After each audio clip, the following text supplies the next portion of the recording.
Hello दोस्तों, मैं राहुल स्वागत करता हूं आपके अपने चैनल सक्सेस पॉइंट पे। दोस्तों, रेलवे प्रीवियस ईयर के क्रम में हम लोग का टॉपिक चल रहा था औसत, और औसत में भी हम काफ़ी प्रश्न आप लोगों को करवा दिए थे। तो चलिए, जो प्रश्न शेष रह गए हैं उनको फिर से आज देखते हैं। पिछले क्लास में हम आप लोगों को 123 नंबर तक के प्रश्न करवा दिए थे। तो चलिए आइए 124 नंबर प्रश्न से पुनः क्या करते हैं, शुरुआत करते हैं। तो देखिए प्रश्न नंबर 124।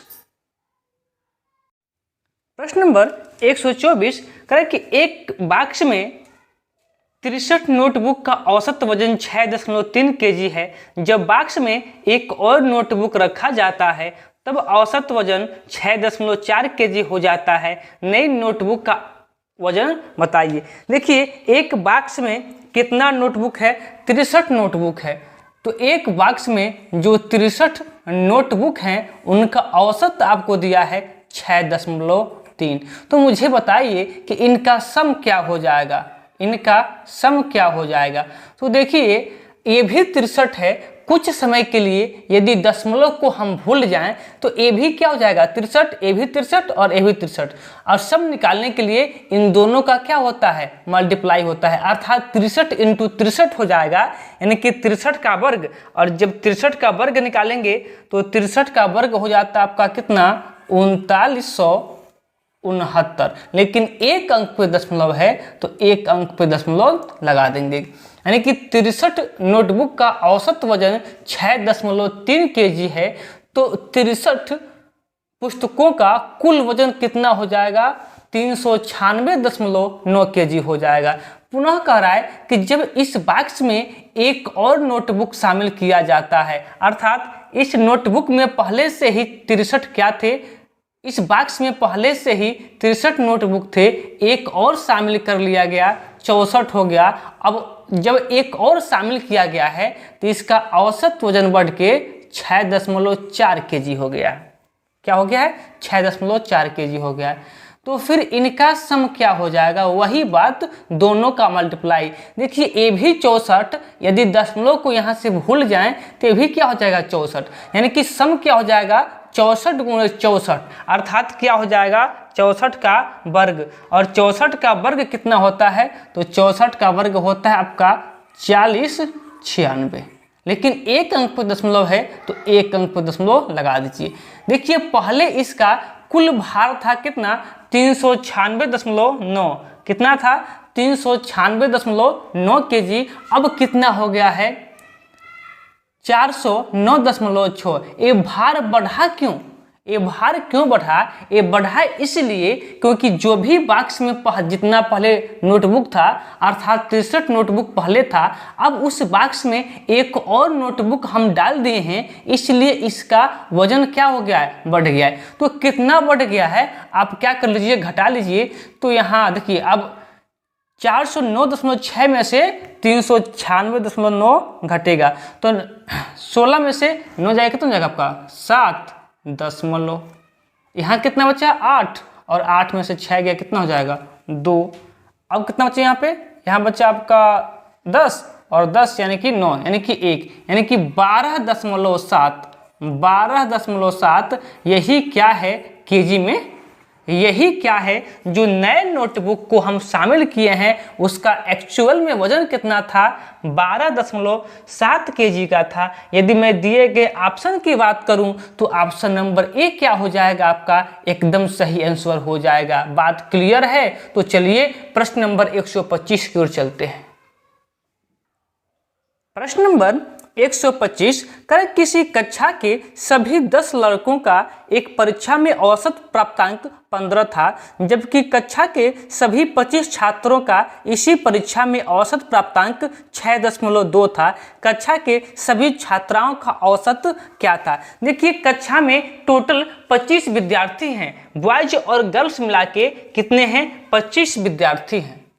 टोटल बॉयज और गर्ल मिला के 25 विद्यार्थी हैं, जिनका औसत वजन 16.6 था। वजन नहीं, प्राप्तांक 16.6 6 था।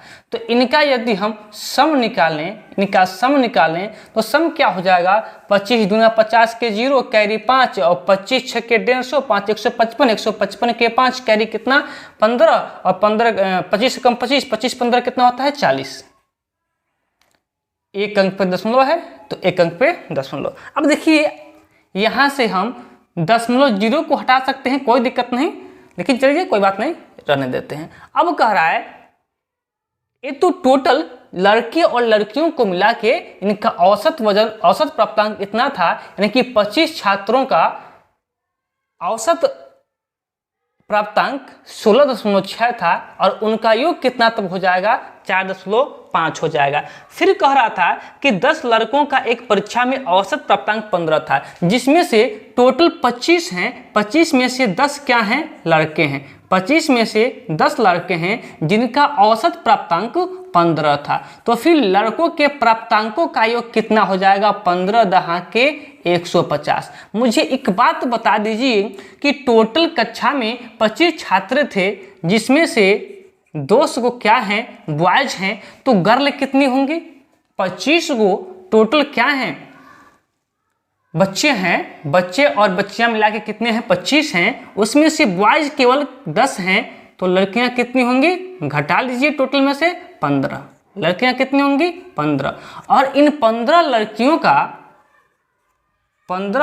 के प्राप्तांकों का योग कितना हो जाएगा, तो पहले कितना था 405 सभी को मिला के, और लड़के को कितना है 150, तो घटा लीजिए, जितना बच जाएगा वही 15 लड़कियों के प्राप्तांकों का योग होगा। तो घटाइए क्या होगा, 5 5 और फिर कितना 2, 225, यानी कि 15 लड़कियों का औसत प्राप्तांक कितना है, 255 है। कितना है, 255 है। तो उनका औसत पूछा है, तो औसत क्या होता है आप लोगों को पता होगा अच्छे से। औसत बराबर होता है कि पदों का योग, पदों का योग कितना है, अर्थात प्राप्तांकों का योग 255, और पदों की संख्या अर्थात लड़कियों की संख्या कितनी है 15। जब इसको काटेंगे तो 15 एकम 15, माफ कीजिएगा यहाँ 255 है, 255, तो कितना हो जाएगा 15 कम 15, 10 बचेगा 105 और 15 सत्ते 105,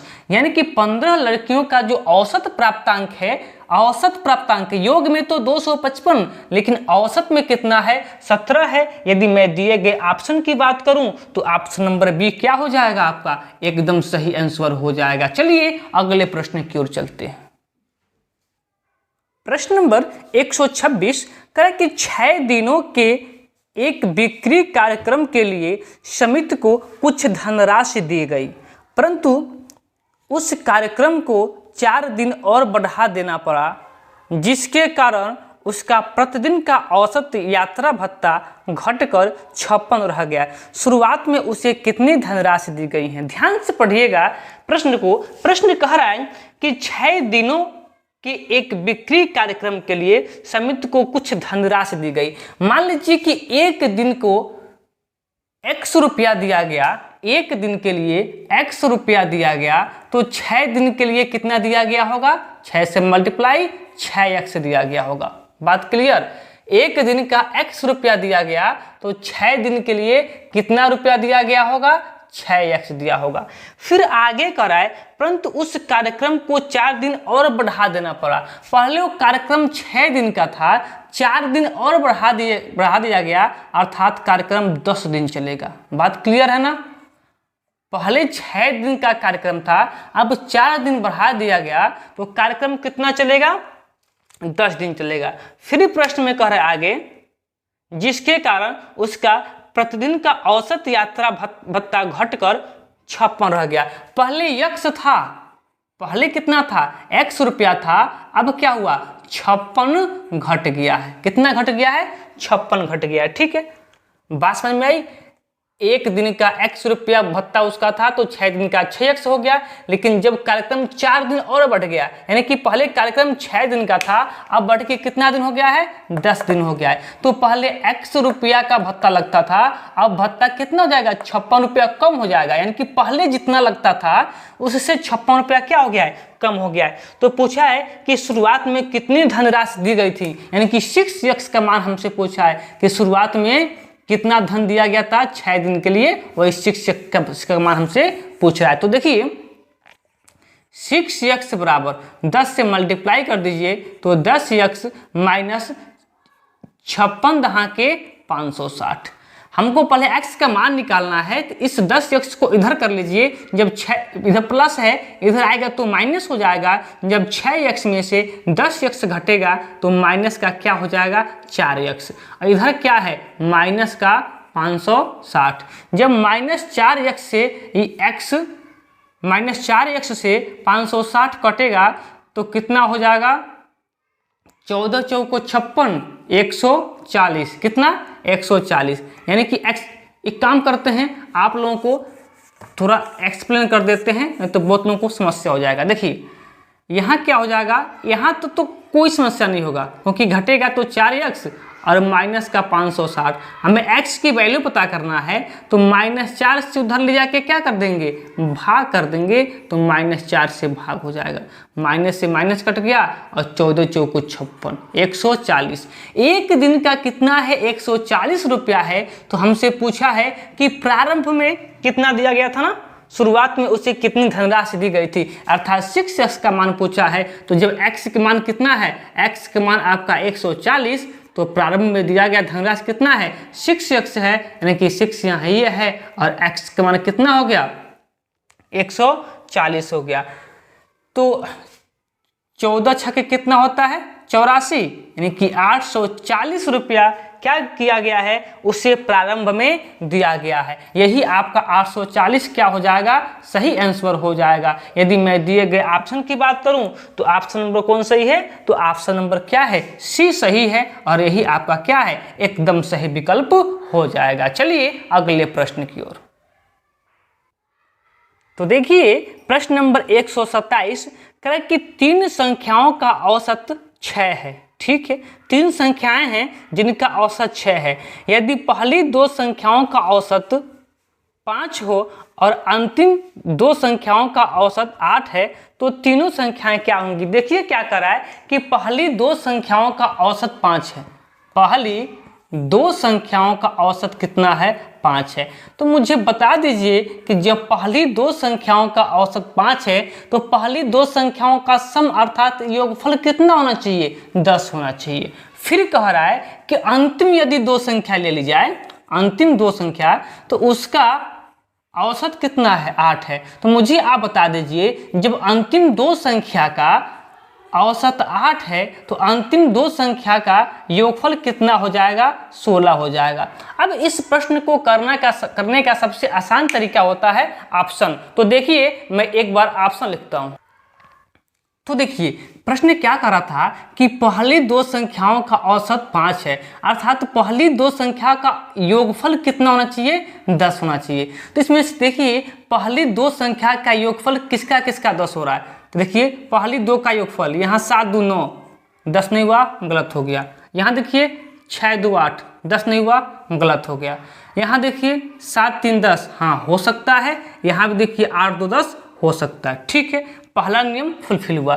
दूसरा नियम कह रहा है कि यदि अंतिम 2 संख्याएं हैं उनका औसत 8 है, अर्थात अंतिम 2 संख्याओं का जो सम है वो 8 2 9 कितना होना चाहिए, 16 होना चाहिए। देखिए किसका अंतिम 2 का योगफल 16 है, तो यहाँ देखिए अंतिम 2 का योगफल कितना है, यहाँ पे 16 है, तो कहेंगे हाँ 16 है। यहाँ भी क्या है, आप कहेंगे 16 है, तो 16 है। ध्यान दीजिएगा यहाँ पे 9 नहीं आपका है, यहाँ पे 3 है, ऑप्शन में यहाँ पे 3 है। तो फिर यहाँ देखिए यहाँ तो 10 हो गया ना, अंतिम 2 का योगफल हमें 16 चाहिए था, और यहाँ अंतिम 2 का योगफल 10 हो गया, 10 हो गया, इसलिए क्या हो गया, ये गलत हो गया। तो ऑप्शन नंबर सी क्या हो जाएगा, सही आंसर हो जाएगा। ऐसे प्रश्न को ऑप्शन से बहुत ही कम समय में कर सकते हैं। तो चलिए यहाँ तक की बात क्लियर है, तो हम लोग अपने अगले प्रश्न की ओर बढ़ते हैं।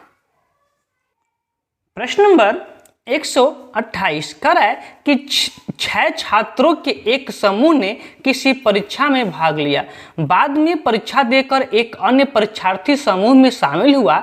नए छात्रों के प्राप्तांक को भी जोड़ने पर समूह का अंक औसत 3 से बढ़ जाता है। नए छात्रों का प्राप्तांक समूह के पहले के औसत अंक से कितना ज्यादा यानी कि कितना अधिक है। तो देखिए अब इस प्रश्न में कैसे करेंगे। तो पहले 6 विद्यार्थी थे तो उनका औसत कुछ थोड़ा सा नीचे लिखते हैं। पहले 6 विद्यार्थी थे तो उनका औसत कुछ न कुछ होगा, लेकिन जब 7वां विद्यार्थी यानी कि 7वां परीक्षार्थी शामिल होता है तो उसका औसत क्या हो जाता है, 3 बढ़ जाता है। यानी कि जो 7 गो विद्यार्थी थे इनका औसत पहले के औसत से 3 ज्यादा हो जा रहा है। अर्थात सभी क्या किए होंगे, अपने आप में 3 बढ़ा होगा। जो नया परीक्षार्थी आया होगा वो इतना अधिक नंबर ला दिया होगा कि जिससे सभी 7 का जो नंबर था सब में 3 की क्या हो गई होगी, वृद्धि हो गई होगी। तो अर्थात इसमें आप डायरेक्ट 3 से क्या कर देंगे, मल्टीप्लाई, और आपका आंसर आ जाएगा कितना, 21। यहाँ तक की बातें क्लियर है। तो चलिए अगले प्रश्न पे देखिए। इसको सॉल्व भी कर सकते हैं एक बेसिक मेथड से, लेकिन हम चाहते हैं कि जो प्रश्न बेहद आसान है उसको आसानी तरीके से ही कर लिया जाए। लेकिन फिर भी आप लोगों का यदि डाउट है तो मुझे कमेंट कीजिएगा, इस प्रश्न को हम सॉल्यूशन के माध्यम से भी बताने का प्रयास करेंगे। अगला प्रश्न नंबर 129 कहे कि पहली 100 प्राकृतिक संख्याओं का औसत क्या है। देखिए पहली 100 प्राकृतिक संख्याओं का औसत क्या है। औसत निकलता कैसे है, पदों की योग बटा पदों की संख्या। तो पहली 100 प्राकृतिक संख्या ना, पहली 100 प्राकृतिक संख्या यानी कि 1 2 3 4 ऐसे ऐसे करते करते कहाँ तक, 100 तक। तो आप क्या कर लीजिए ना, इन सभी संख्याओं का योग कर लीजिए और जो नंबर है तो से भाग कर दीजिए। तो 1 से लेके 100 तक, 1 से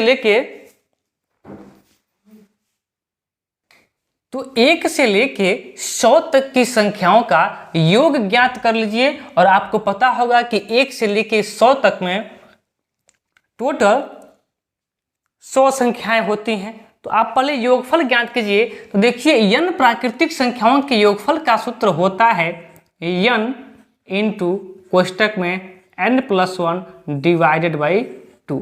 ये क्या होता है, योगफल का सूत्र होता है। n प्राकृतिक संख्याओं के योगफल का सूत्र होता है। n मतलब क्या होता है, नंबर, कहाँ तक के नंबर हैं, तो 100 तक के नंबर हैं।